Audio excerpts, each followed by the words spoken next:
বেশ কয়েকদিন ধরে দেশ জুড়ে প্রচণ্ড গরম আবহাওয়া বিরাজ করছে। অসহনীয় গরমে জনজীবন বিপর্যস্ত হয়ে পড়েছে। তবে গরমে তাপ তীব্র হওয়ার সঙ্গে সঙ্গে হিট স্ট্রোক প্রতিরোধের উপায় জানা জরুরি। তীব্র গরমের কারণে অসুস্থতার লক্ষণগুলোর মধ্যে রয়েছে শরীরের উচ্চ তাপমাত্রা, শুষ্ক ত্বক, দ্রুত স্পন্দন, তীব্র মাথা ব্যথা, মাথা ঘোরা, বমি বমি ভাব, বিভ্রান্তি এবং অচেতনতা। এছাড়া আক্রান্ত ব্যক্তি অনেক সময় পেশি ক্ল্যাম্প এবং দুর্বলতাও অনুভব করতে পারে। তবে এই সমস্যাগুলো এড়াতে কয়েকটি নিয়ম মেনে চলতে পারেন।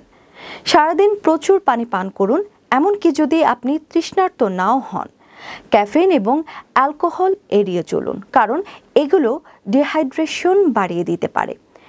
শীতাতপ নিয়ন্ত্রিত পরিবেশ সন্ধান করুন বা বায়ু সঞ্চালনের জন্য ফ্যান ব্যবহার করুন। হালকা ঢিলেঢালা পোশাক পরুন এবং বাইরে গেলে ছায়ায় থাকুন। দিনের উষ্ণতম সময়ে কঠোর কার্যকলাপ এড়িয়ে চলুন। যদি আপনাকে শারীরিক পরিশ্রম করতে হয়, তবে ছায়াযুক্ত বা শীতল জায়গায় ঘন ঘন বিরতি নিন। সূর্যের রশ্মি থেকে নিজেকে রক্ষা করতে সানস্ক্রিন, সানগ্লাস এবং একটি চওড়া টুপি পরুন। অতিরিক্ত ছায়ার জন্য ছাতা বা চাদর ব্যবহার করুন।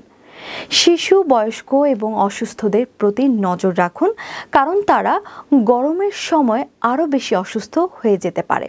তবে সমস্যা তীব্রভাবে দেখা দিলে দেরি না করে জরুরি চিকিৎসকের পরামর্শ নিন।